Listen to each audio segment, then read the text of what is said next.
6 o'clock, I'd like to call the May 22nd Grafton School Board of Education meeting to order. First action will be the Pledge of Allegiance. I pledge allegiance to the flag of the United States of America and to the republic for which it stands, one nation, under God, indivisible, with liberty and justice for all.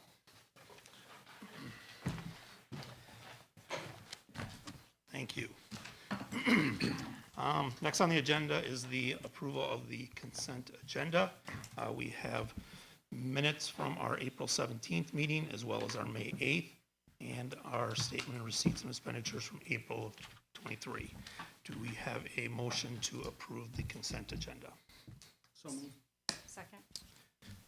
First and a second, all in favor of approval, say aye. Aye. Opposed? Abstain. And Bob abstains. All right, with that, Jeff, Superintendent's report. Yes, we'd like to start off by recognizing 3 staff members that we have retiring this year. We have Mary Beth Starr with 28 years of service, Laura Stouts with 5 years of service, and Joanne Ward with 24 years of service. So just beforehand, we recognize them with some cupcakes and some water, some treats in the back. And at this time, we'd like to ask the 3 of them to come forward so we can make a short presentation to them. So if you can come up, we'd appreciate it.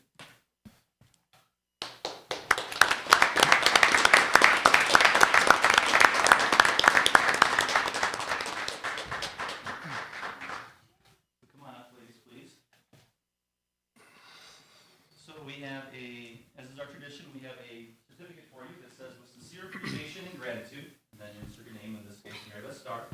On the occasion of your retirement, the Grafton School District gratefully recognizes your 28 years of service to the students and community of Grafton, signed by myself and Mr. Knott as board president. And we have a fleece to keep you warm on those days when you're not getting up to come to work. When you're enjoying being retired.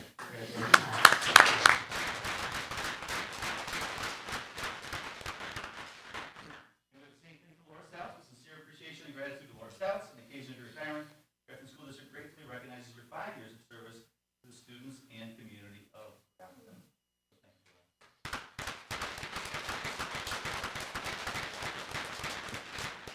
And last but not least, with sincere appreciation and gratitude to Joanne Ward. On the occasion of your retirement, the Grafton School District gratefully recognizes your 24 years of service to the students and community of Grafton. Thank you.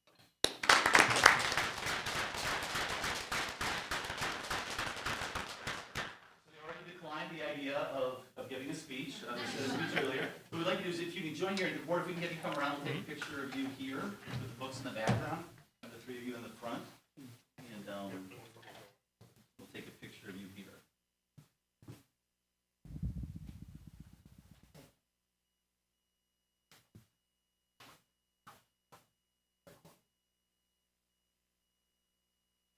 There, perfect.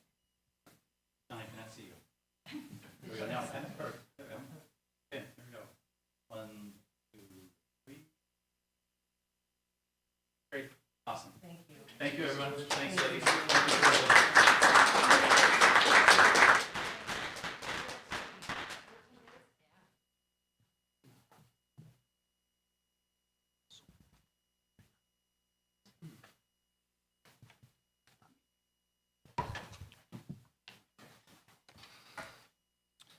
And I've asked Mr. Manti to come up to the mic to read numbers 2 through 4 as these relate to the high school.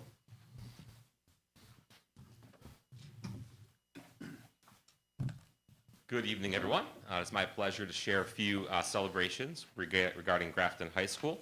I'll talk a little bit about our upcoming graduation ceremony in the class of 2023, our solo and ensemble results, and our Project Lead the Way program. The Grafton High School graduation ceremony for the class of 2023 will be held on Sunday, June 4th, 1:00 p.m. At John Bleasy Athletic Complex on Kellner Field.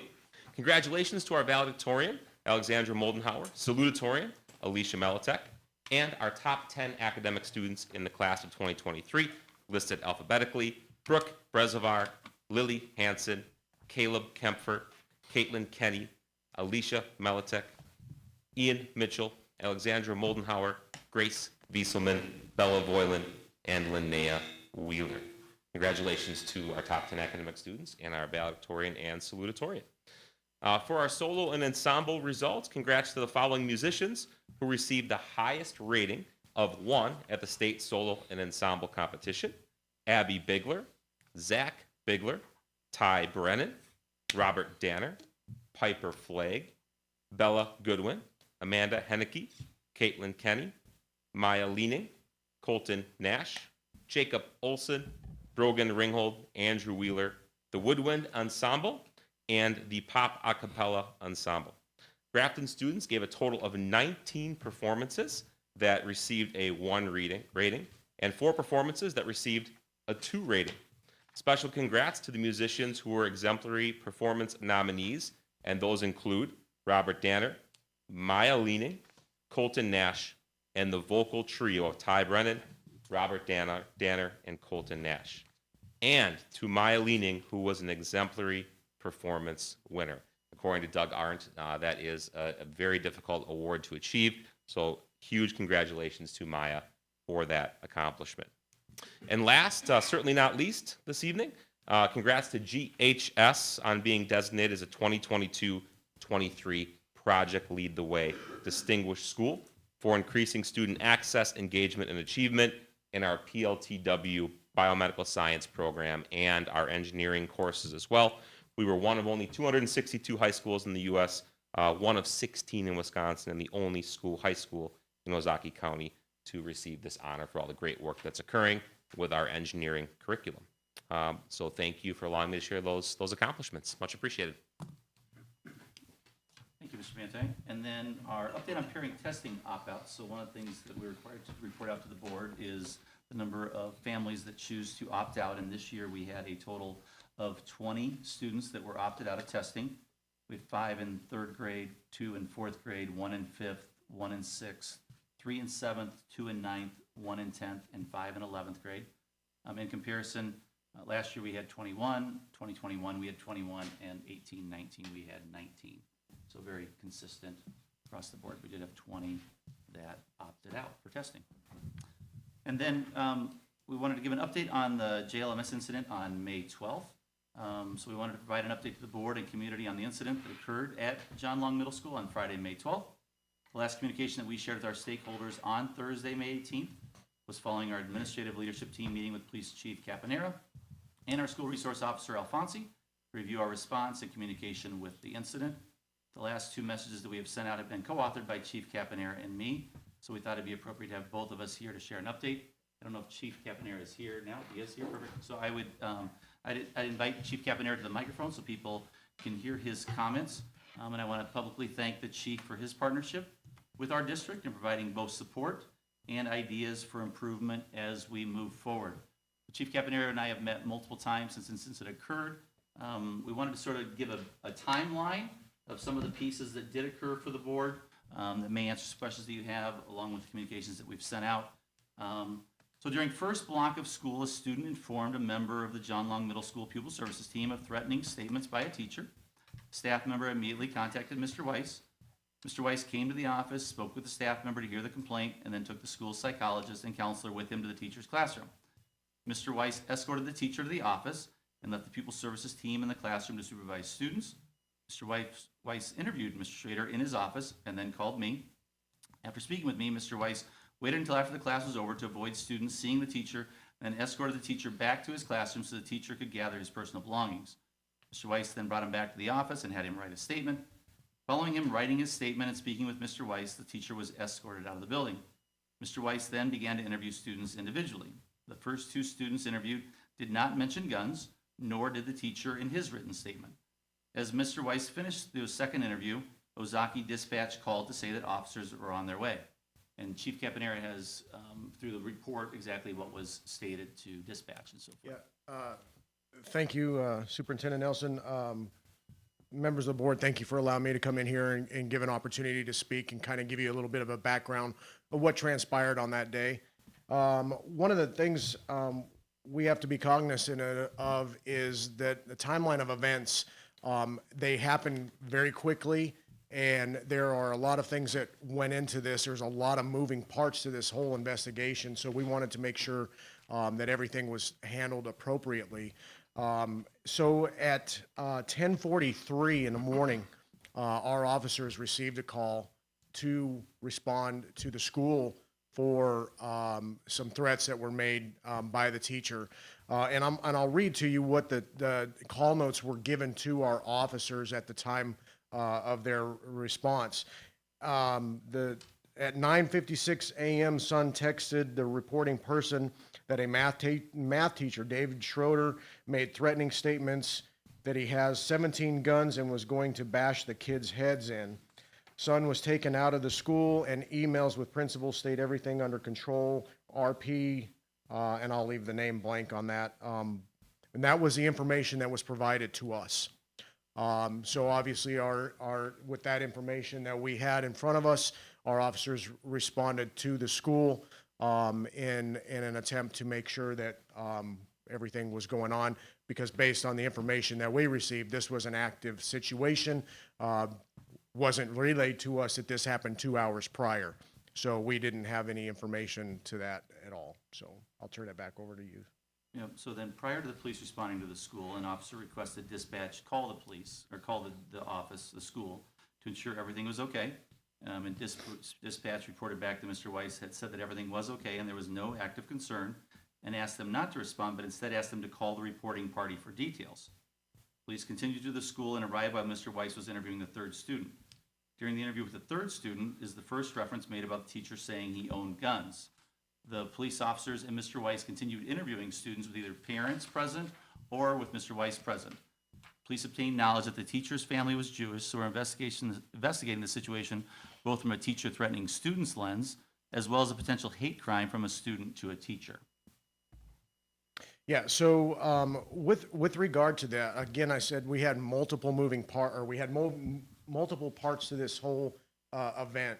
One of the things that we had to take into consideration, obviously, were the threats. That was our priority because we wanted to maintain the safety of the staff and the students at that time. But we also had another issue that we had to deal with, and that was determining where the swastikas came from, as well as was this going to be a hate crime. So there was a lot of things that we had to take into consideration, and we had very minimal knowledge of what was going on, as did the school district at this time. They didn't have a whole lot of information, and that's what we were all trying to do, was piece together what was going on. So upon our officers getting on scene, we did confer with our assistant district attorney's, the district attorney's office. We spoke with the assistant DA to determine, number one, do we have any crimes that were committed? And number two, do we have enough to make an arrest on anybody if we did have a crime committed? The ADA did tell us that we did have sufficient probable cause to arrest the teacher. However, that probable cause didn't rise to that level until well into the afternoon after the investigation was moving forward. So we had to take that into consideration. And I want to bring to the board's attention, so there are two things that we have to consider as police officers when we're making a decision. There's two things that dictate to us how and when we can make an arrest.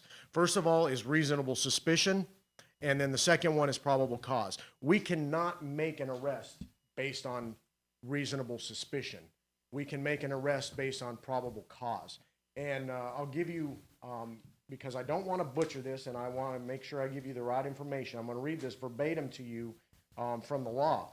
Reasonable suspicion means that any person would suspect that a crime was in the process of being committed, had been committed, or was going to be committed very soon. Again, reasonable suspicion is not enough for an arrest or even to issue a search warrant, okay? Probable cause is,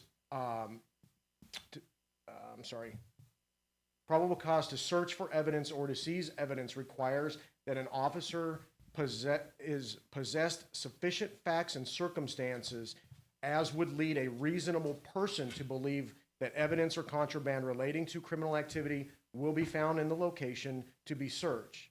As with an arrest, if an officer cannot articulate the facts forming the basis for probable cause, the search and seizure will not hold up in court, nor will the arrest. So we have to make sure we cross our T's, dot our I's with everything if we're going to make sure a case is going to stick. The last thing we want to do is go in front of a judge and not be able to articulate why we made an arrest and then have the case thrown out on a technicality. So there were those moving parts. Once we received enough notification from our assistant district attorney that we had probable cause to make an arrest, we did so.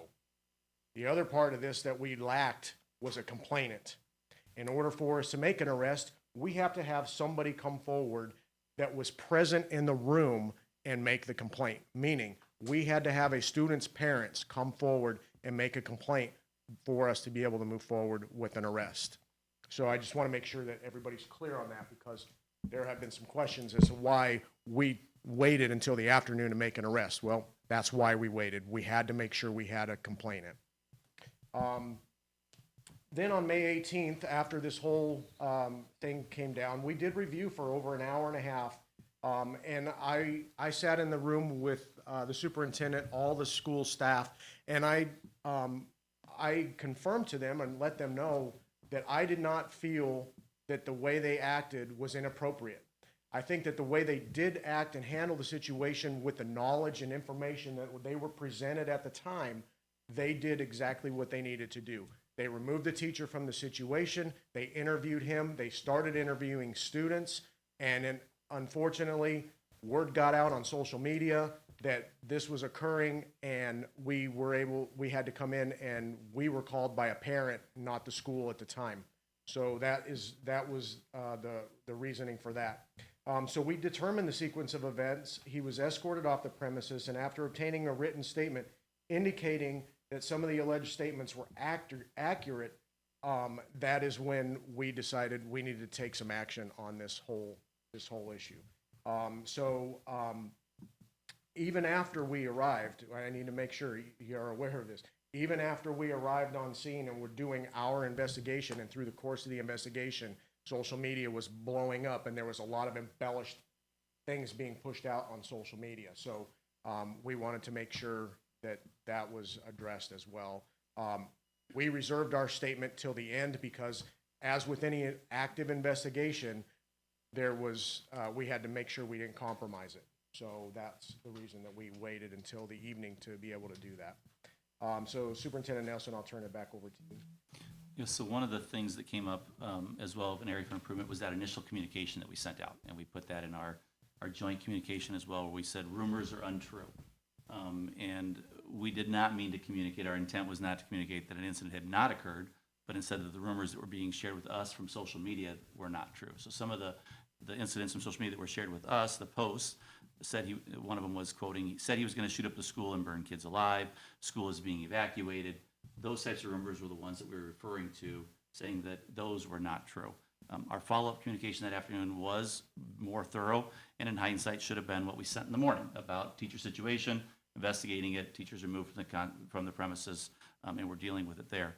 One of the things that we talked about as a team, that in crisis situations there are two competing priorities occurring at the same time.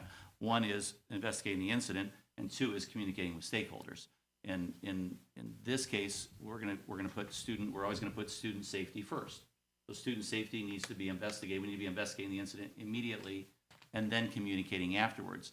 In the advent of social media and social media sort of taking a life of its own and having its own story, one of the suggestions that the chief offered to us was to have the district and police work together to create some templates for some situations that when they do arrive, we do have something to put out that would be accurate but would be quick and timely, that wouldn't distract away from interviewing students or keeping students safe. So that's one initiative that we're taking on, and we've begun working on that. Another idea that we did discuss was, and it was actually last year in May at this meeting that we brought forward an idea of adding an SRO, additional SRO. We had a grant that we had applied to for the federal government that we were attempting to get additional SRO. When that grant failed, it failed at a time when the village's budget was already set for the year. Ours was as well, so we weren't able to take on that additional officer. But on that day, Officer Alfonsi was not in the district. And so another officer that would know our students would have been beneficial to address the situation and work with staff. And so at the June 12th School Board and District Finance Committee meeting, the administration will be bringing forward a plan to fund an additional school resource officer for the 23-24 school year. So we are currently investigating that and how we can fund that. Also, one of the things we discussed at our after action review was the possibility of adding a dean of students at the middle school that would help with student discipline, as we previously had a half-time associate principal at John Long when the enrollment was higher. And with declining enrollment, we reduced that position. Enrollment is actually higher now than it was when we had a part-time associate principal at the middle school. So there's a need for additional person to help with student discipline is being reviewed, as well as when our administrative team had this discussion. We did discuss that with the increasing enrollment at both of our elementaries. When the principal is out of the office for the day, at times there is need for additional administrative support for our elementary schools. So there's a stressor that's being placed on there as well. A dean of students would be a fiscally appropriate way to fund that program, and by having that person be assigned to John Long, but when coverage is needed at an elementary school because of principal being out that day, we'd be able to have that person go to that building and serve as a quasi-administrator on that day, alleviating some stress that occurs when we have elementary principals out for various reasons, whether it's conference, whether it's personal day, whether they're out ill, whatever it may be for that day. So that's something the administrative team is looking at now, and that came out of our discussion there as we look at some of the issues that we're seeing, and is this a potential solution to address that. And regarding the student drawings, Officer Alfonsi and Mr. Weiss continue to investigate the situation. Although they've spoken with multiple students and parents, at this time the investigation does remain ongoing. I did reach out to a local rabbi to discuss additional educational ideas that could be incorporated to help students understand the seriousness of a swastika symbol, because obviously that was done. We need to address that part of it as well. And as Mr. Weiss shared in his video to students and parents on Monday, May 15th, students need to understand the power of symbols and words. So this is one way that we can further our education that we have for students. And so we will continue to work to ensure that our students and staff are safe in our building. As mentioned previously, we are appreciative of the police department working collaboratively with us to achieve this goal. And Chief has been a good advocate for us, and as we bounce ideas off of future ideas, he's been great to serve as a collaborative partner with us. I appreciate that. And one last note of, one last word that I'd like to give you is, this is an ongoing investigation, and it continues. As Superintendent Nelson said, we are still looking into the source of the swastikas. Where Officer Alfonsi has been working diligently to try to determine that source. Because of the nature of this case, and it is an ongoing investigation, the information that we've presented to you tonight is all that I am able to release to you without compromising or jeopardizing the actual investigation itself. I'm open to answering any questions as long as they stick to what we have here, because I can't, again, talk about anything else regarding the investigation. So if the board would have questions, then we'd open it up to the So board. let's use this time while we have Chief here. If the board has any questions, now would be a good time to do that, and then we will continue with the superintendent's report. So any questions from the board for the chief? Dude, Chief, first off, thanks for always working so well with the district. What time was the teacher finally taken in? About what time? According to the report, the time shows 9:15 that he was taken out. Is that what you're asking? No, but you guys, when you guys had him, like, we when he had was him- arrested? Oh, when he was arrested, Yeah. I'm sorry. I believe that I don't have that time in here, but going off the top of my head, based on my conversations, that it was around 4 o'clock. So then, I guess I'm curious between when this first happened until he was arrested, obviously a lot was going on. School gets out at 2:40, so when there was, clearly he had made threats or allegedly made these threats in the class about the guns and other stuff. Was there anything extra security, anything police presence extra at the school at release around 2:40 or 2:41 when? So at that time, I don't believe we did. We only had 3 officers working that day, and 2 of them were tied up with this case. We knew where Mr. Schroeder was. He was at the police department. So we knew that. We knew he wasn't going to be going to the school, so we weren't worried about that. So, yeah. Okay. Thank you. So I know this past week you've had, we had some additional support during the start of school. Is there any anticipation of doing that again here for this week and from now to the end of the school year? Yeah, so we have been increasing our presence with the knowledge that we have and the resources that we have. Obviously, we're very thin on resources. We've been doing the best with what we have without taxing other agencies as well. So we have been working with the sheriff's office, working with State Patrol.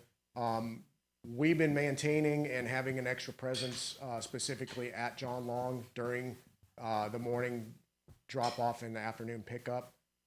We do plan to continue that through the remainder of the school year, but I'll be honest with you, you know, with the resources being what they are, if we get a call for service that comes in, that we would have to take priority on that.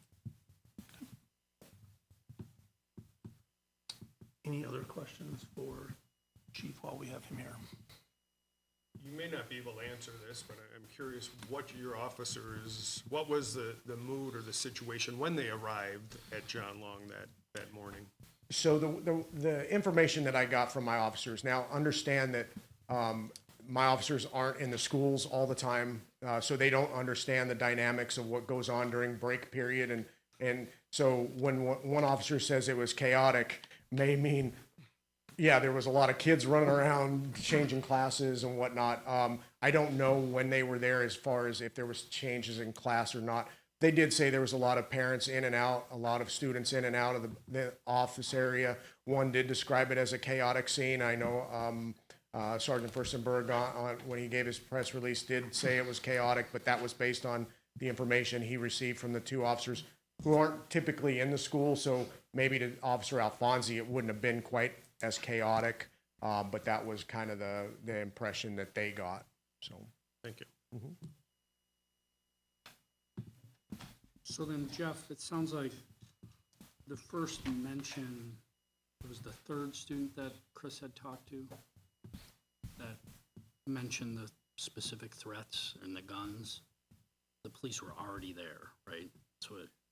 yeah, we had arrived when Mr. Weiss was interviewing that third student. So at that time, he wasn't even aware that there was any guns involved. That was when we arrived. We had the information from our dispatch. And as a district, Jeff, we had taken steps to secure in terms of Mr. Schrader being able to get back into the building, right? Right, you're able to disable fobs, and so that's what, when Mr. Weiss walked him out, then, you know, he's making sure that he leaves the premises, and it isn't that the first two students didn't share a threat, they just didn't share the gun threat. That's what I. Yeah. Okay, yeah, Concerned just about. being- Yep, that's what I thought, just making sure that that's true, but that's correct. And one of the things that Chief said I should have had in my notes is I do want to thank the State Patrol and the Ozaki Sheriff's Department as well, because they really did have a really strong presence throughout the week, and I know that caused them to readjust some of their schedules, but they really partnered very well with us. And Chief Kapaner did a lot of work over the weekend to make that occur for us, but I should have had that in my notes as well. We do appreciate the partnership we have with the State Patrol and Ozaki Sheriff's Department, County. Any last questions? All right. Thank you. Thank you. I being appreciate here. the opportunity to come and Thanks speak. for everything you do. Thanks, Chief. And then as a reminder, number 7, rescheduling of June board meeting to June 19th. So the board has moved our June board meeting to June 19th. And then last but not least, our district has been awarded a Top Workplace 2023 honor by the Milwaukee Journal Sentinel Top Workplaces. So the first time in our organization's history to be recognized as a Top Workplace 2023. The list is based on employee feedback gathered through a third-party survey administered by employee engagement technology partner Energage LLC. Confidential survey uniquely measures 15 cultural drivers that are critical to the success of any organization, including alignment, execution, and connection, just to name a few. More than 198 Grafton School District staff members took the survey and shared their experiences in the workplace. Mr. Manti and I attended an award ceremony on Friday morning where the results were shared, and today is the first day we could publicly share our news, so you'll see a banner at each of our schools sharing the news that not only are we a great place to learn for our students, but also an exceptional place to work for our staff. So I'm very proud of that, and with that, it concludes the superintendent's report. Any other questions for Jeff on the superintendent's report? Certainly great recognition, of the award for the quality of staff and overall learning culture environment, across our district. And it's an honor for everyone that here is, which is an employee, and is associated with our community and district to be a part of that award. So thank you for sharing that. Okay. Next, we will go to the portion of public comment. This part of the agenda is reserved for public comment. We ask that if you come up, that you please state your name and address. Comments will be limited to 3 minutes so that we have an opportunity to hear anyone that would like to speak. So, do you want to start the 30 minutes? Hello and good evening. Name and address, please. Carolina Baselis, 625 11th Avenue, Grafton. Thank you. My letter, I have it here with Kara to share. Reference, racist and homophobic speech at John Long Middle School. My name is Carolina Baselis, resident of Grafton and parent of Asher, student at John Long Middle School, and Vivian, student at Woodview Elementary School. In December of last year, my son began telling me about students in his grade who were using derogatory and racist words at school. Some students called each other N-word, referred to their teachers as N-word, chanted N-word back and forth, and used pieces of paper as the pass for the N-word. These incidents occurred in the cafeteria, hallways, recess, and the classroom. As we near the end of another school year, this toxic environment at John Long still goes on. Students use words like digger, monkey, or rapidly chanting Gurnig, so it comes out as N-word. Students are also widely making homophobic remarks at school, putting down their peers by saying, if you do this, you're gay, or challenging their peers by saying, if you do this, you're straight. I believe racism and homophobia are reflections of ignorance, fear, and lack of exposure to a multicultural world. I also believe you have options in your approach to fight these problems. First, open the forum to listening sessions with parents and students so you can better understand the extent of the problem and develop fit solutions. Second, implement a school curriculum that teaches students the origins and meanings of hateful speech. And third, extend the use of mental wellness practices as part of the school day for every student. There are many more approaches. I just listed 3 for time purposes. In closing, continuing to operate as usual would be equal to inaction. The goal of having a school free of racism, homophobia, and harassment is worth pursuing and requires a change of mindset and allocation of resources.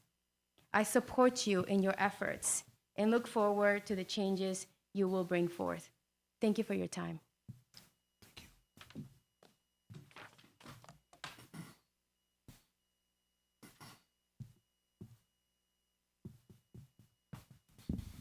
Hi, Rochelle Neiman, 1666 Highland Drive in Grafton.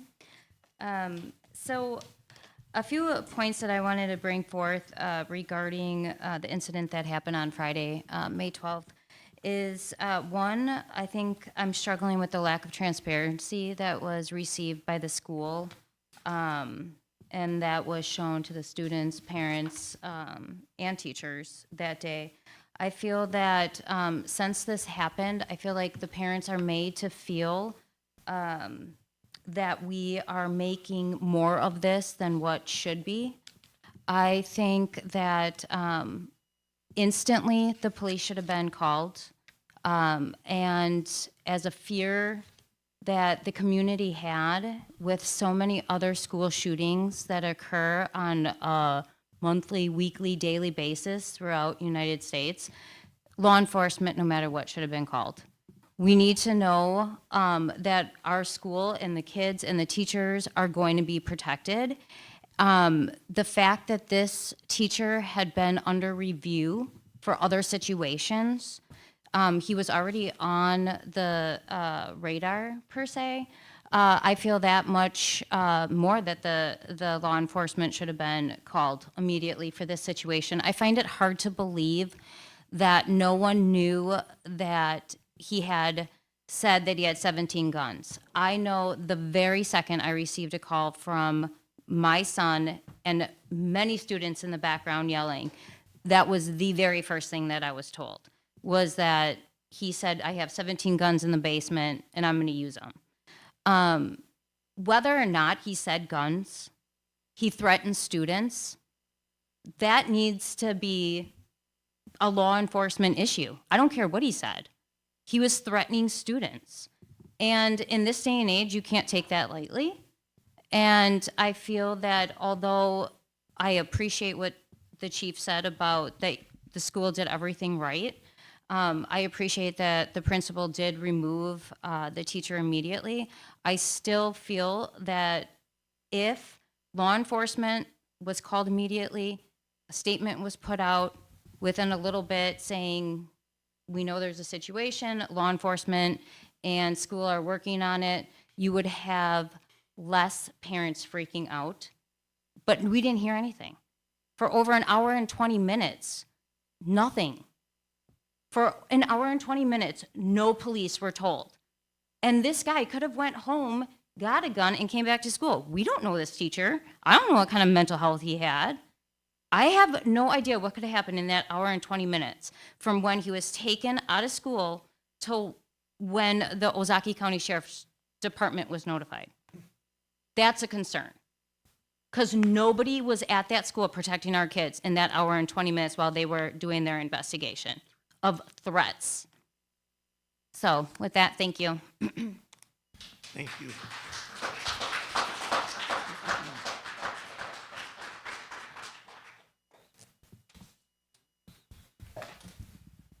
Good evening, everybody. Can you? Is this working?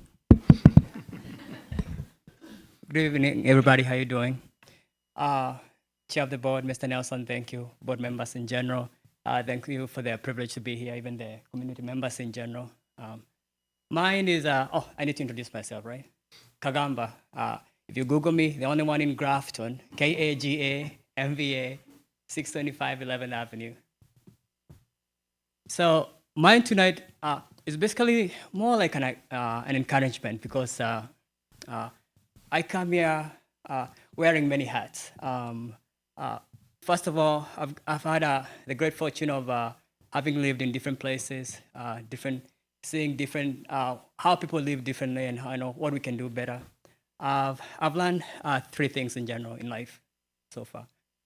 Number one, there's no community that's perfect. Don't get too excited. Number two, there's something we can do in Grafton. You know, there are changes that we can make that can make it a better place for our students and community in general. This incident that happened, I think it's a great opportunity for all of us to, as we go forward, to do things a little bit differently. I commend you for bringing the rabbi to at least enlighten people about, raise awareness about Jewish heritage and stuff like that.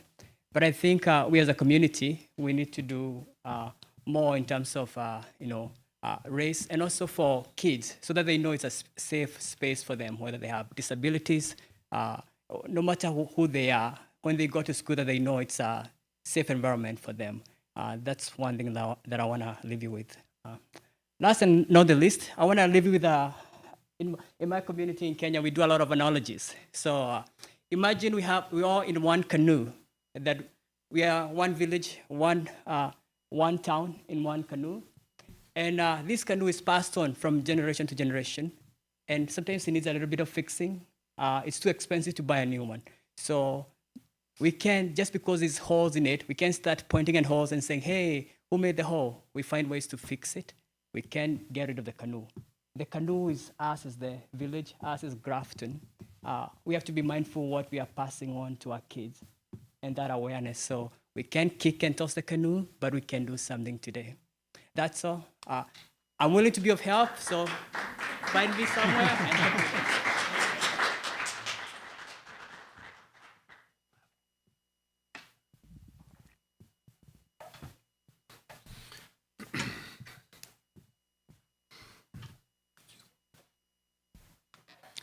Hello, my name is Sarah Scarpace. I live at 1244 Audubon Avenue here in the village of Grafton. I am also the mother of a sixth grader at John Long Middle School. All right, the way in which the Grafton School District handled the threats of violence made by a teacher to students in a classroom on Friday, May 12th was negligent and extremely dangerous for the well-being of students and, quite frankly, the community as a whole. The actions, or lack thereof, by the administration at John Long were in direct violation of the Grafton School District Board of Education Policy 8462.01, threats of violence. Most notably, the fact that the school staff and administration did not call the Grafton Police Department immediately when the first student reported it to the office. The school superintendent and Principal Weiss made terrible choices as leaders in our district during this situation because they did not want to cause or incite panic amongst parents. Listen, a person threatening violence on children and talking about firearms he owns is the single most dangerous threat in today's world. And yes, it is the biggest justifiable reason for parents to panic. The explanation given me on the phone last week by Superintendent Nelson as to why the school did not call police right away is because the initial student who came to the office to report the incident allegedly did not mention the word shooting or guns. Your employees, Mr. Nelson and Mr. Weiss, are using semantics as an excuse for their negligence in taking action during a very real threat of violence. Furthermore, the action of an employee at the school district office who called the admin of the Ozaukee County Police Scanner Facebook page, that's the social media grievance that they are referring to take down the report of what was heard over public communication outlet is extremely out of line and egregious. Verbal bullying and gaslighting of a parent in the school district over their First Amendment rights is extremely malicious, and that behavior should not be allowed within our district. It is even documented in open records of calls to police that someone from the school district called the police department to say that the threat was not serious as it was, and it probably is a rumor, and that this right here is what the school board needs to take extremely seriously. The school district and its administration is not above the law. You do not work in law enforcement. Your job is to educate. It is your job to report threats of violence to law enforcement because they're the ones responsible for determining if the fact is credible or not. The school district's leadership made horrible choices. It chose to tell parents via an email, get the timeline here, at 10:48 a.m., just minutes before police arrived at the school, that there was not a threat. You emailed us literally minutes before police walked into the building to check it out, to tell us that it was just a rumor and it's not a big deal. Again, you guys are not detectives. That is the police jobs to figure out. Thank you. The fact of the matter is these school officials were you guys are making amateur leadership choices during a crisis management situation, which everyone knows in an active shooter situation, time is precious. The law enforcement in this room will be the first to tell you those seconds count the most when it comes to responding to these type of calls. So what I would like to know is why you didn't, whatever. All right, keep going. I stand before the school board as a mother, a voter, a taxpayer to urge the following 3 points. 3 little holes in your canoe, as we say. The administration and the staff found guilty of doing an inadequate job during the crisis should be found and reprimanded accordingly. Number 2, the school district should also educate its entire staff on not just hate speech and what to get better about on that, but also regularly handling the threat of violence. Every time my kid has to do an Alice drill, how about your entire staff has to read and practice the operations in that particular section of your school handbook, policy, and manual? Third and foremost, since our school district employees seem to care more about handling its image during a crisis than managing the safety of our students, I would encourage the school district to take some classes on crisis management marketing. You know, the how-to, the what's what of how to communicate with parents, local police, and our news outlets when a crisis occurs on campus. Finally, I would like to express my sincere gratitude to the Grafton Police Department for its timeliness in responding to call when the call actually came in, and they took it seriously. Perhaps the Grafton Police Department's new motto should be, every student, every day. Thank you.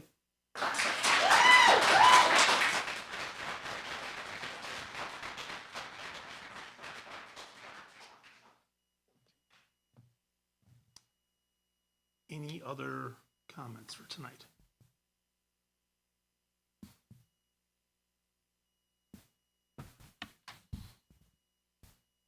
My name is is Kathy Butler. I live at 319 West Lilac Lane. I am the grandmother of 2 kids at John Long Middle School.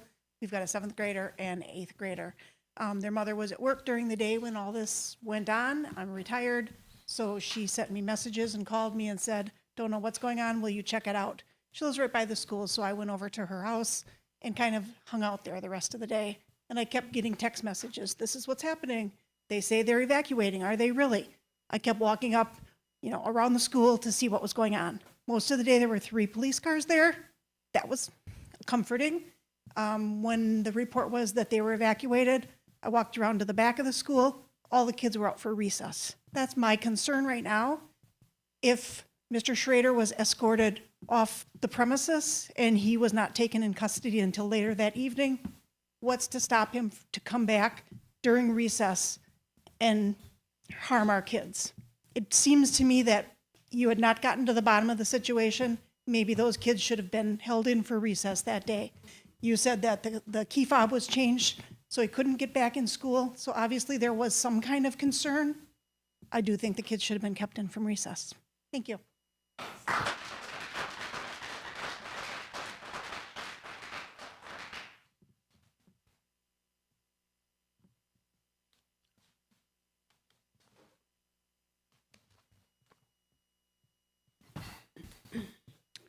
My name is Casey Didier. I live at 1063 13th Avenue in Grafton.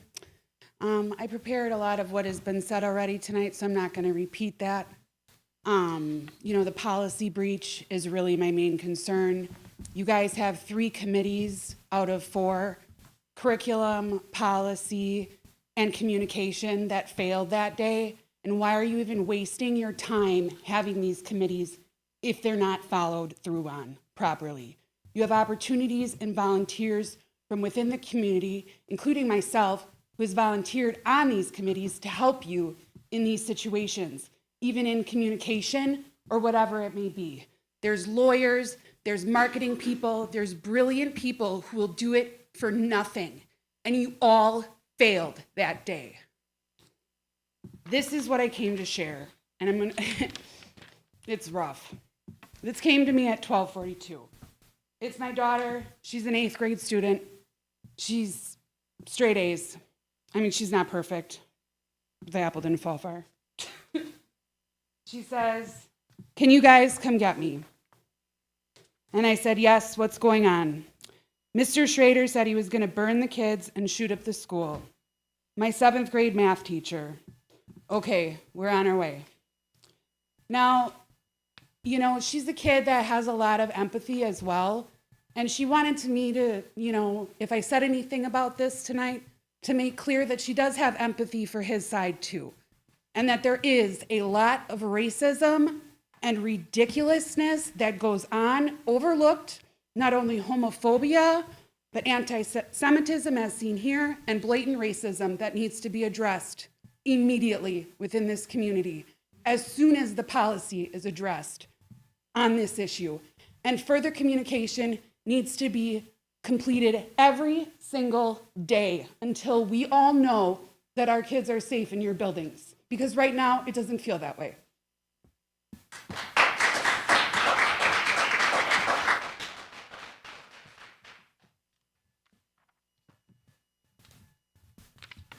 Anyone else for public comment?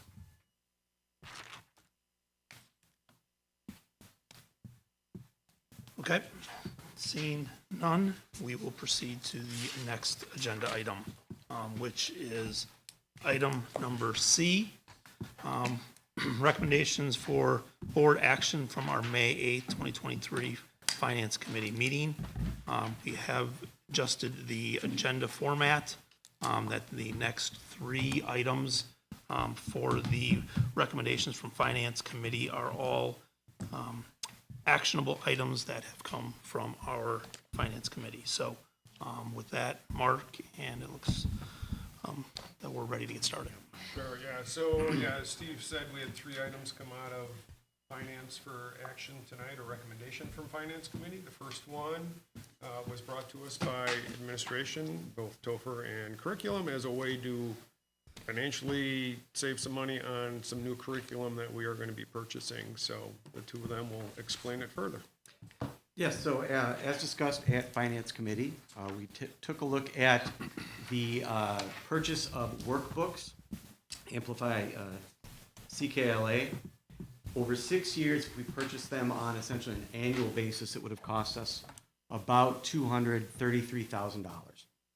But there was an opportunity for significant savings if we made the purchase as a one-time purchase, paying for that 6-year cost upfront. Doing that would save us over $58,000 with that discount. We're able to do this by making a one-time expense in using Fund 46 and then increasing the annual contribution to Fund 46 by $29,050 over the next 6 years, essentially putting the money back into Fund 46. This would also have the benefit of freeing up some additional funds in the teaching and learning budget to move forward. What we would need from the board tonight is the approval to amend our 20-year cap plan so that we can make this purchase in this fiscal year. So I'll throw it back to Mark if there are any comments, questions. No, and we talked about that night that curriculum is a proper use of Fund 46. So that's good, and we're at a point that we can use those funds today, now that we've established that fund, so it's a perfect use to pay that up front and save some money. Any other questions from the committee or the board, or is comments from the finance committee? Okay. With that, I will look for a recommendation of the administration that we amend the 20-year capital maintenance plan to include the purchase of a 6-year supply for K through 5 workbooks now through Fund 46 to take advantage of the discounts associated with the upfront purchase. Is there a motion to move forward? So moved. Second? We have a motion and a second. Any additional discussion? All in favor, say aye. Aye. Opposed? Thank you very much, and appreciate you looking forward to finding opportunities in something that we had to do anyway, so thank you. Absolutely. Thank you. So the next item coming to the full board for approval are some revisions to the staff handbook, both eliminations, addition, changes, et cetera. And we talked about those 2 weeks ago, right?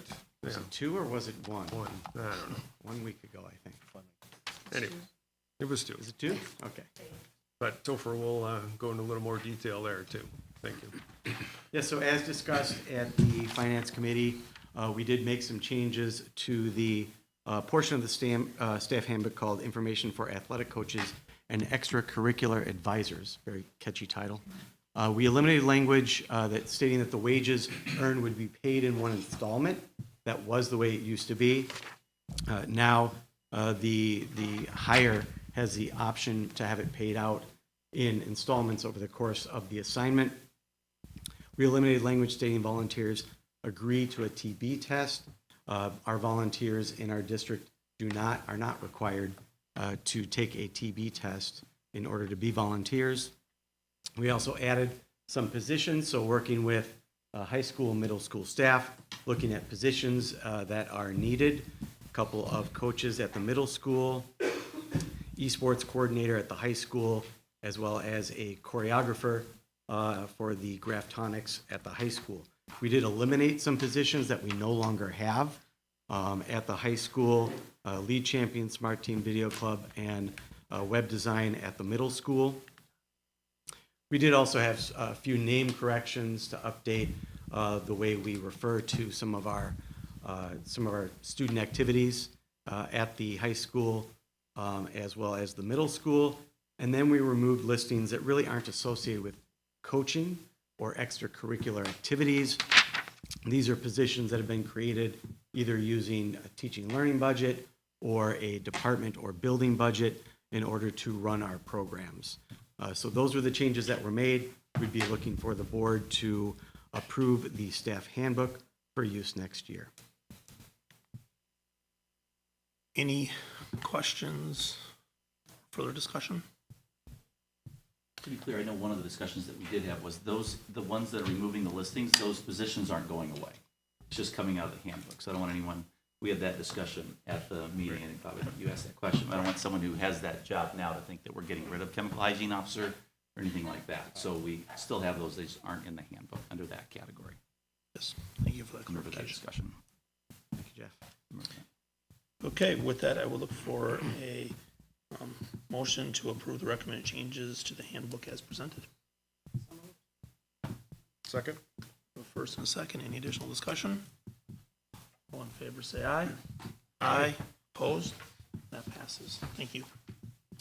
Third item from finance coming to the full board is changes to the school fees, which we had talked about at a prior finance meeting, also in regard to the fitness center and the equipment that's in there and a way to fund that.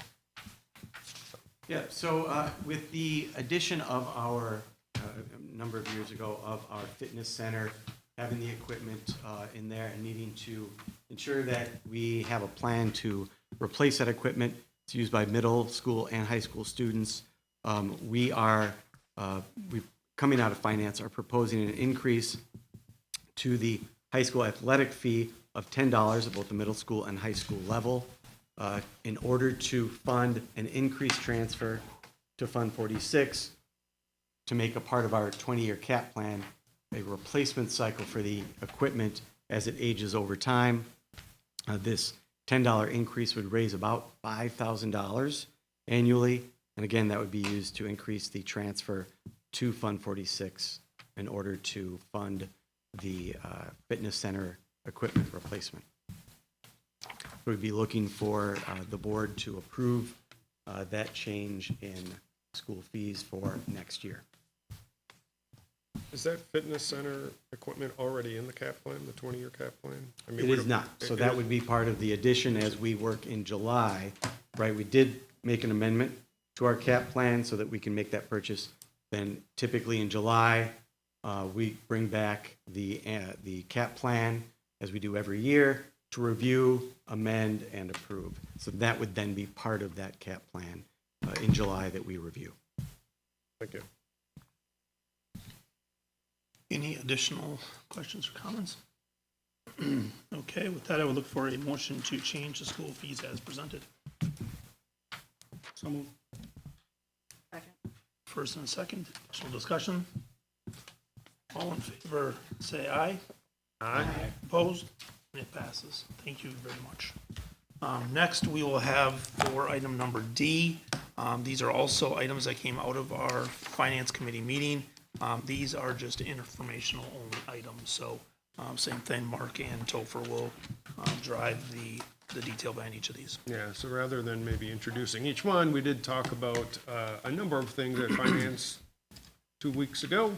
The next 5 items were informational only for tonight, as there is still evaluation going on and no action to be taken on them, so.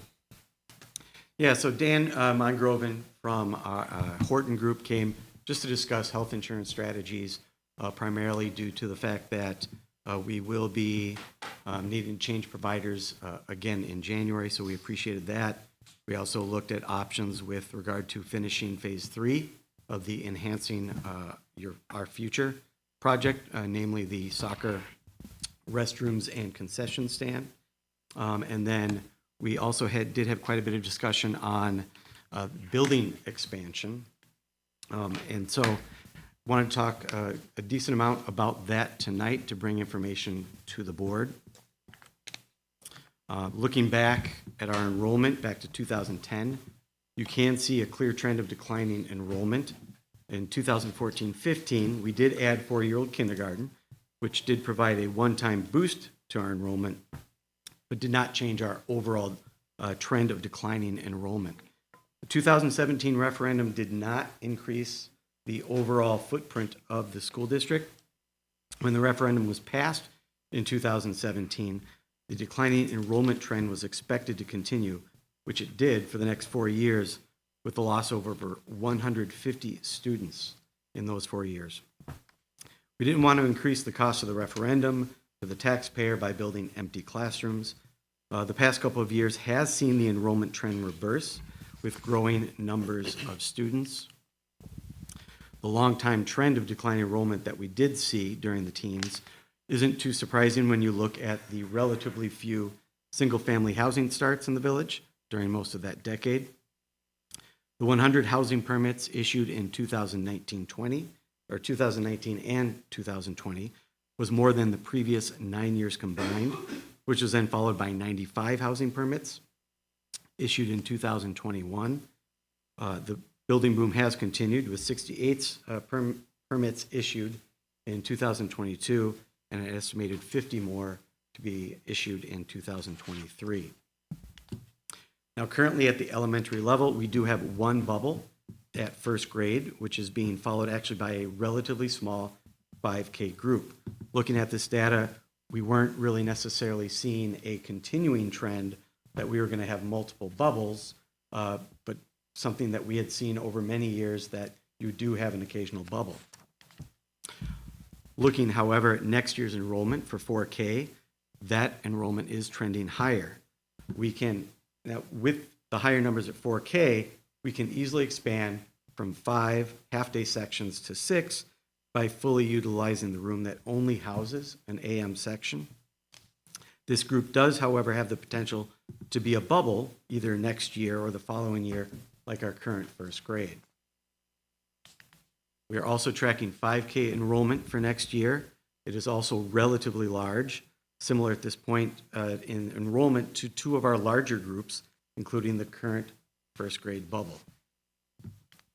Basically, we're tracking this data to determine if we're trending toward having every other year bubbles or multiple years in a row having bubbles, instead of what we've seen the past 5 to 8 years is having just the occasional bubble that we have to account for.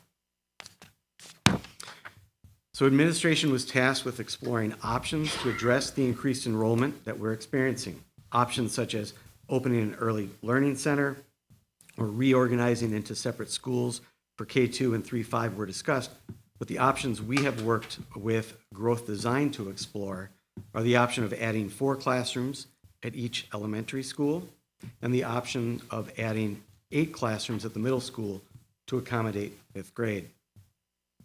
Adding 4 classrooms per elementary would allow for 3 bubble classrooms and additional special education space with the growing population of special education students. The 8 classrooms at JLMS would allow for the 5th grade to be housed at the middle school, along with the additional special education classrooms. These are very rough overviews that have been explored to this point. Growth looked at a number of locations for an addition at Woodview. This one made the most sense, but would create some issues with needing to relocate some playground equipment and install a new fire lane. Kennedy was far more challenging with trying to find a location for an addition. The best of some not so great options was expanding into the paved playground area as pictured here. The ideal spot for an 8 classroom addition at John Long Middle School was off of the southeast corner. Here are the 8 additional classrooms that would allow the 5th grade to come up to the middle school. This would require an expansion of the cafeteria and servery into the current 8th grade science lab, which is right next to the cafeteria now. A new science room would be remodeled using current special ed spaces and repurposing existing space to accommodate the special education learning spaces. This is an overview of the entire addition and required remodeling to bring 5th grade up to John Long Middle School. Now, there are challenges with each option. Additions to the growing elementaries would mean additional administrative and or pupil services staffing at 2 buildings rather than focusing increased administration and pupil services support at 1 building. Both elementaries would have playground areas impacted. At Kennedy in particular, the distance the classrooms in the addition would be from art, music, phy-ed, and library would not be particularly ideal. The size of the cafeteria at Kennedy would also potentially be an issue and has no cost-effective options for expansion. The challenges with a John Long Middle School addition are the reduction of currently available parking spaces and the need to add play equipment for the 5th grade. Funding for a project of this magnitude would be through a debt issuance that would require voter approval.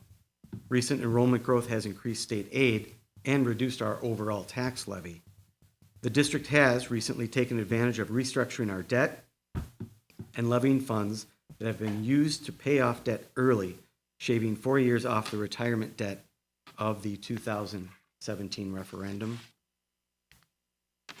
In order to minimize or eliminate the tax impact of issuing additional debt, the district could use current funds available to pay off current debt early and to shift from using our current levy to make future debt payments to using the current levy to finance a new debt issue that would not extend the debt retirement debt currently set to be paid off in 2034. We are working with Growth Design to finalize preliminary cost estimates related to both of the options presented here. Administration will be looking to the board to provide direction on moving forward with gathering additional information. And this has only been at the administrative level, so we have not reached out to our 5th grade teachers, we have not reached out to our PTGs, we haven't reached out to any parent groups or faculty groups at all. So we know there's a lot of questions that would go along with if you stay at the if we expand the elementaries. What would that flow look like at Kennedy? What would that look like at Woodview? What would you do if you have multiple bubbles? How does that impact some of your specials? We also haven't explored if the 5th grade came to the middle school, what does that schedule look like? Those are things that when we're able to get more information for the board and the board's able to make a decision to address the expansion issue, that's when we would reach out to our parent groups, to our staff, and get input that would make the transition as seamless as possible for student learning to continue occurring. But that has not been this. We've talked about it. October 17th Finance Committee is when we really heard from the board, the Finance Committee saying we need to look at options. We've brought discussions along the way, but it's taken this long to get something that's a schematic for the board to review to give us some feedback as to what next steps you'd like us to take and what information you'd like to hear, whether it's at the next Finance Committee meeting or whatever the board's pleasure is in this topic. Any additional comments on, it's a good summary of what we saw at finance. Right. And then there's certainly additional things that you're gathering as the other points that you would say outside of just the construction cost, just what will the budget impact be, and those obviously all have to be considered. Okay. Yeah, we talked about a lot of this at finance in terms of the hard construction costs, but there are other things that go with it that we need more information on to understand the full scope of the work and the costs. So the next finance committee meeting, then that's when we'll have some idea on the budgetary costs of each of these, and then the goal of that will be to try to have some type of direction for the full board for our June meeting then. And that would include additional administrators if needed, all that. So we'll figure out the annual costs, so we can run those numbers to say, do some comparisons with number of students and what that would look like at either if we expand the at the elementaries versus expanding at the middle school. Yep, we'll get some ongoing costs for that, and we've had that discussion.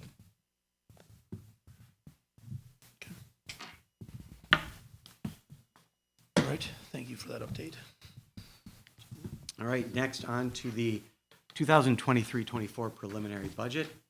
So we obviously had a lengthy discussion at Finance Committee about moving forward with having a budget by July 1st to use.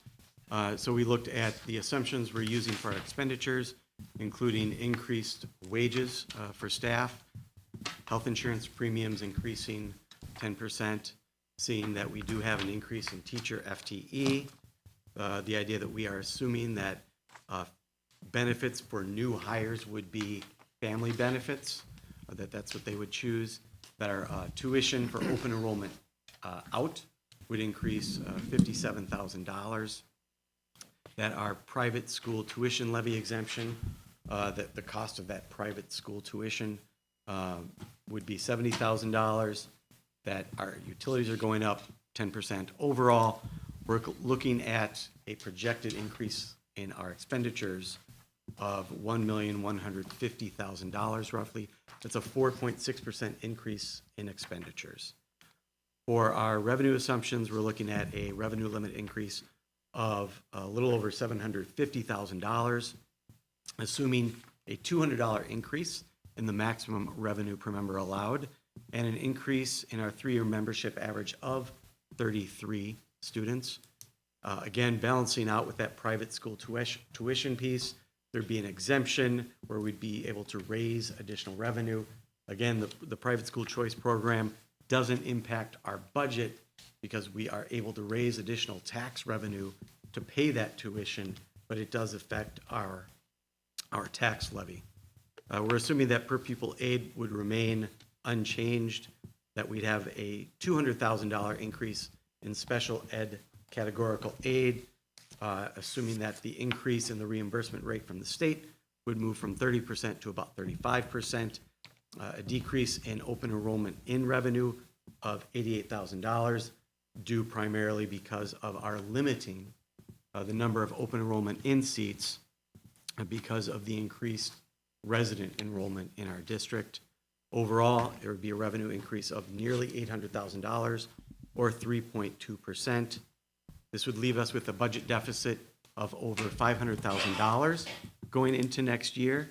And again, looking at just a couple of the primary revenue assumptions, this is the $200 per member increase in the revenue limit, moving from $10,847 to $11,047.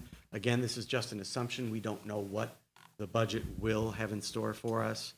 And then also looking at that reimbursement rate, the reimbursement rate were to increase from 30% to 35%. That's an additional $200,000 in revenue.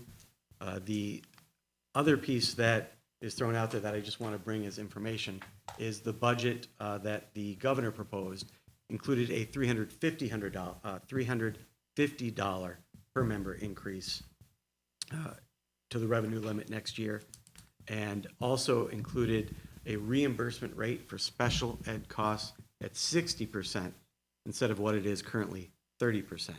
Just as a comparison of those two scenarios, it's a wide range of where the budget could stand. The additional revenue coming in from the assumptions that we're using are about $600,000 over last year. The governor's budget would bring in an additional almost $2 million compared to last year. Obviously, $1,350,000 range between those two scenarios. We also are using a fairly conservative assumption with that membership increase. We'd have an average, our three-year average would increase about 33 if our current enrollment membership, if you will, were to flatline this year. If it continues to increase due to those housing starts we're seeing, we could see additional revenue because of increased enrollment. So that would be the information.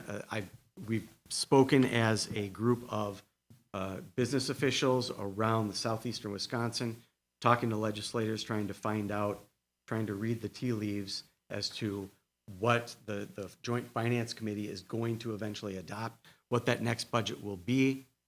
We are anticipating that next week, Joint Finance will be taking up school finance portions of the budget.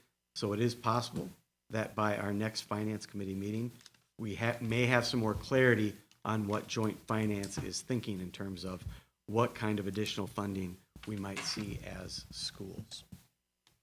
Any questions with regard to the preliminary budget? This will come back again in June, certainly at that full board meeting for approval to be used July 1.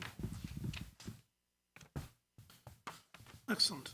Any questions? Nope. Thank you for the update. All right, and then finally, I don't have a presentation on this, but we did chat that we are going to be looking at, or we have put out our business to bid for our property and casualty insurance. So certainly by the June board meeting, we'll have those proposals and administrative recommendation for what to go with in terms of property and casualty insurance. That would really conclude what was discussed at the Finance Committee meeting. Any additional questions from the Finance Committee meeting on the 8th? Certainly a full agenda. Okay. All right, let's go to item number E, food service management contract renewal. Yes, I shouldn't say that was all that was talked about, because we did talk about this too, but we did not come out of that meeting with a recommendation. We still had some legwork to do in terms of finding out what that renewal would look like. We are bringing forward a recommendation that we renew with a 7.5% increase to the meal charges that Chartwell's charges us. The December measure of inflation was 8.8%. That is used for the renewals, but we did end up negotiating a 7.5% renewal to use next year. Cost of breakfast for every meal served would be 13-cent increase, and lunch would be a 26-cent increase for next year. Overall, in conjunction with the next item with school meal prices, we'd be looking at having a balanced, projecting a balanced Fund 50 budget.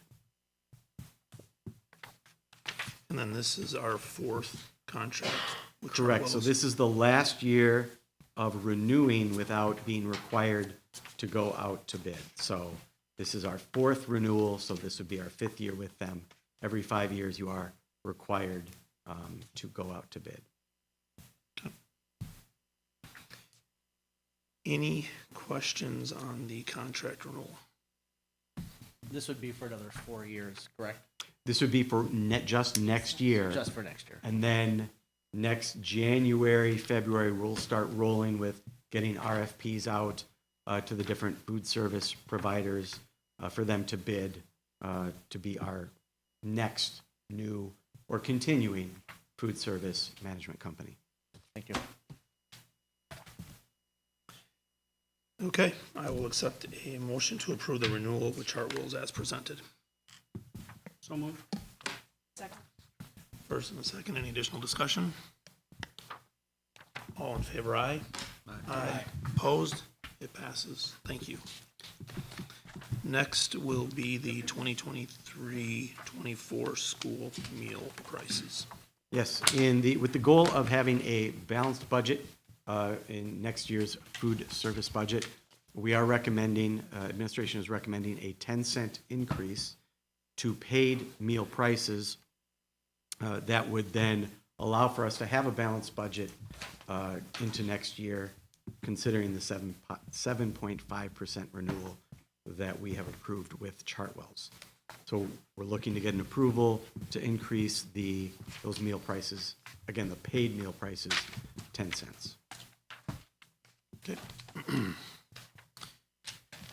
Any questions, any discussion? Is there a motion to increase the full price meal by 10 cents per meal? So moved. Motion, a second, any discussion? All in favor, aye? Aye. Opposed? That passes as well. Thank you, Topher. All right, next will be same format as we used for finance, recommendations that came out of our May 8th policy committee meeting. So I will take this one. On May 8th, we started with, I believe, a total of 23 updates to review in our meeting. Tonight, we're actually going to be looking for a first reading and approval on 21 of those 23. One of them is down below in item 2, but we're also going to be looking for a exception tonight of not voting for 2210.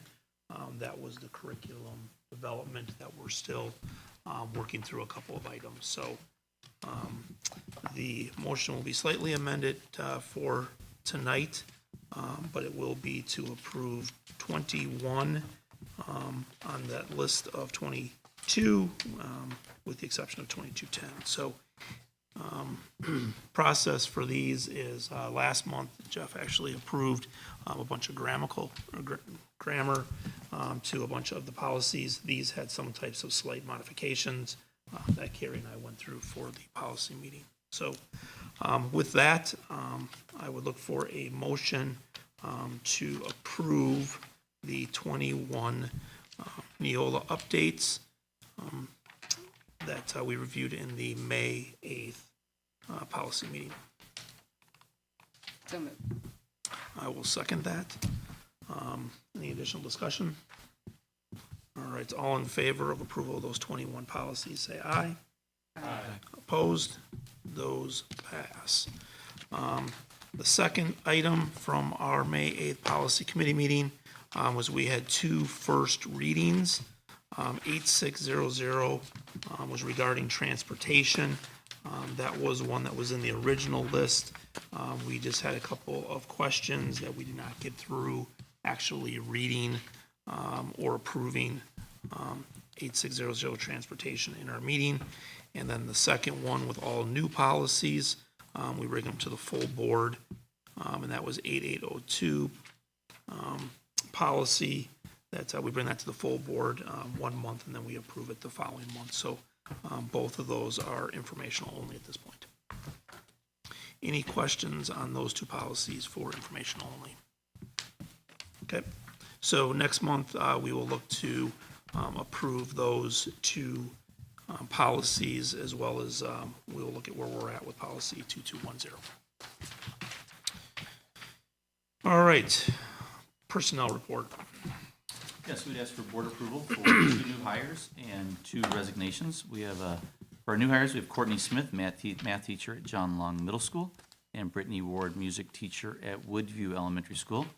The resignations are Jennifer Andrews, music teacher at Woodview Elementary School, and Nicole Tom, a science teacher at Grafton High School.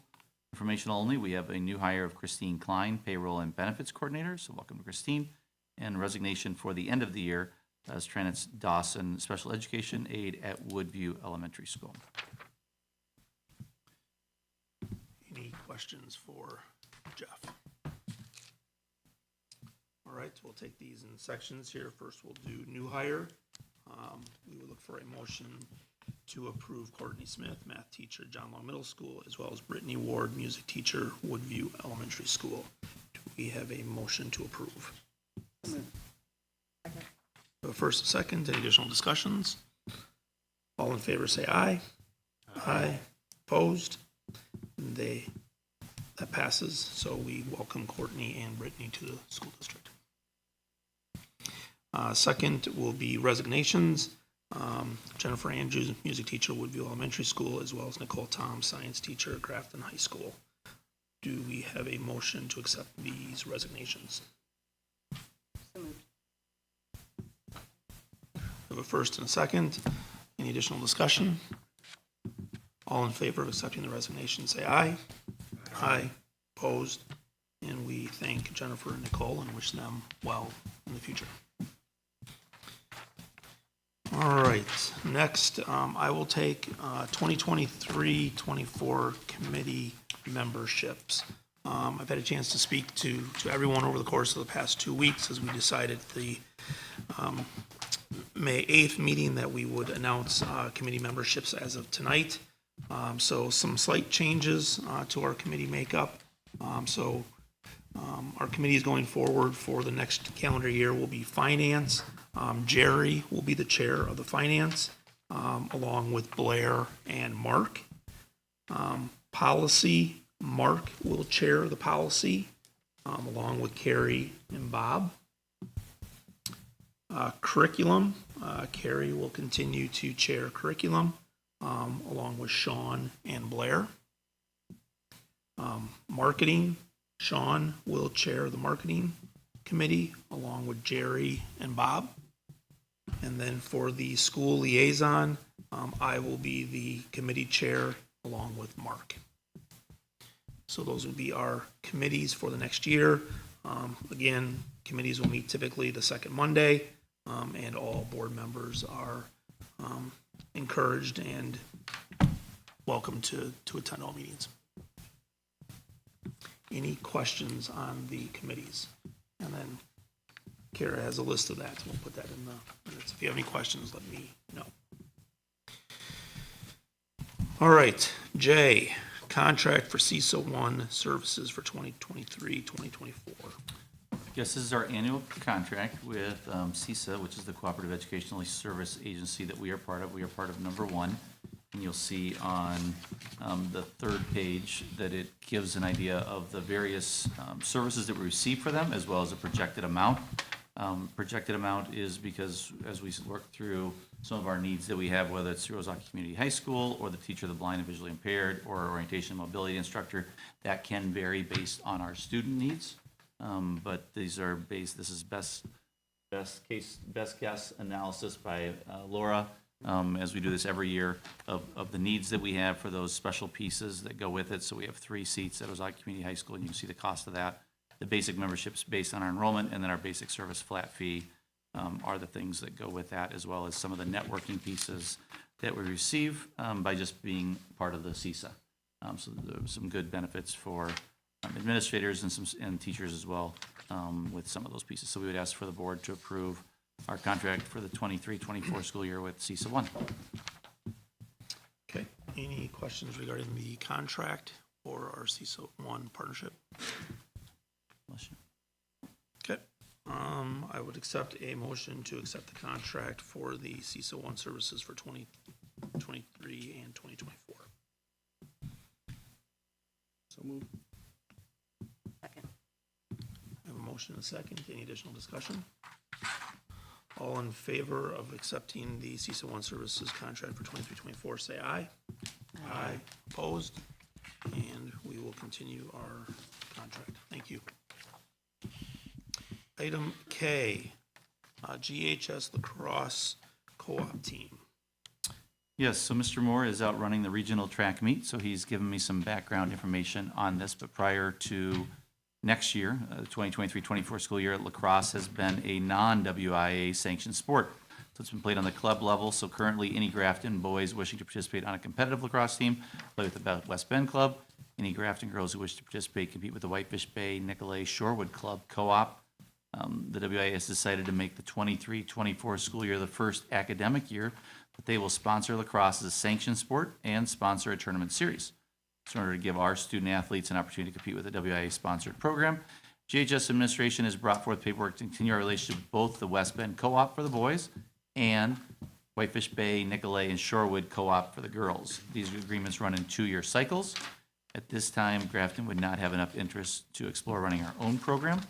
And we have communicated to both programs that GHS would be open to hosting some games for both teams and occasional practice space if needed in order to give our students the potential opportunity to compete on the GHS campus. So it's a 2-year contract that we're signing that we're asking the board to give our student athletes this opportunity. Any questions? Does this fall under the, any fees would be come out of the same WIA contract stuff that we have with them, or would this be separate to that? Is there a cost associated on this? I was really hoping there was gonna be no questions. Sorry, Mr. Jeff. Manside, help me out here. Is the fees that come out of this? I know we have agreements with WIA. Is there any additional fees to support this activity club within this agreement? So you're saying, are we charging them like the rigid, like what Topher was saying, we're raising those fees $10? Is this gonna be more, or is this gonna be the same? Would this be like a separate item Yeah, to it, basically, is what I'm curious towards? I do not know that, and I apologize for not knowing that either. We can get that information for you. Okay. That goes with it. I don't know if any other board members know. What did we do for hockey? Hockey, That's a separate. it is a separate, Grafton is part of a co-op and it Co-op. is a separate fee. You do not pay the current $75 to the school. Right. You Hockey's the only one that I know of, and because it's been a club, I don't know, but it doesn't, being WIA doesn't affect how much sports can charge or how much schools can contribute towards. Okay. It does give students an opportunity to participate in a tournament series and maybe be a revenue profiter for the WIA. Okay. But we can confirm that with the board of how much the fee would be.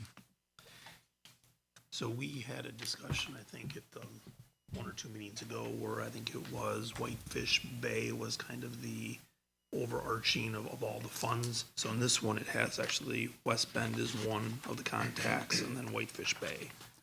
So I just, Yep, good question. So, and that was because, that was the North Shore Conference. okay. So that was the North Shore Conference, that Whitefish Bay is serving as the overseer of all of the funds that are brought in at tournament series, conference things, ordering medals, all those things.